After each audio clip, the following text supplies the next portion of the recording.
तहरीक इंसाफ के रहनुमा साबिक वफाकी वजीर हमाद अजहर ने लाहौर हाईकोर्ट में वजीर आला पंजाब हमजा शहबाज, IG, पुलिस और दीगर के खिलाफ तौहीन अदालत की दरखास्त दायर कर दी है। मजीद अहवाल के लिए बात करेंगे डॉन न्यूज़ के नुमाइंदे राना बिलाल से। राना बिलाल बताएगा हमाद अजहर की जानिब से इस दरखास्त में क्या मौक़िफ़ इख्तियार किया गया है।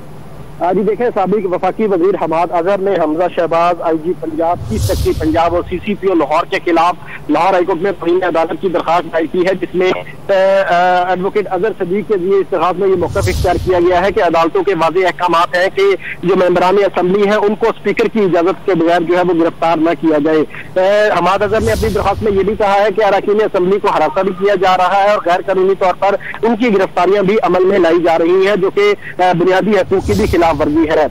हमजा शहबाज के हवाले से इस दरखास्त में जो इस्तदा की गई है, हमाद अजहर ने अदालत से कहा है कि हमजा शहबाज और दीगर के खिलाफ जो है वो तौहीन अदालत की कार्रवाई की जाए, क्योंकि ये तमाम फरीकैन जो है वो अदालती अहकामात को नजरअंदाज करके हरासा भी कर रहे हैं और मेंबरान असम्बली को गिरफ्तार भी कर रहे हैं। तो एडवोकेट अजहर सिद्दीक की वसातत से हमाद अजहर ने लाहौर हाईकोर्ट में एक और आज आईनी दरखास्त दायर की है और इम्कान है कि हमाद अजहर की दरखास्त पर आज ही जो है वो चीफ जस्टिस समाअत करेंगे।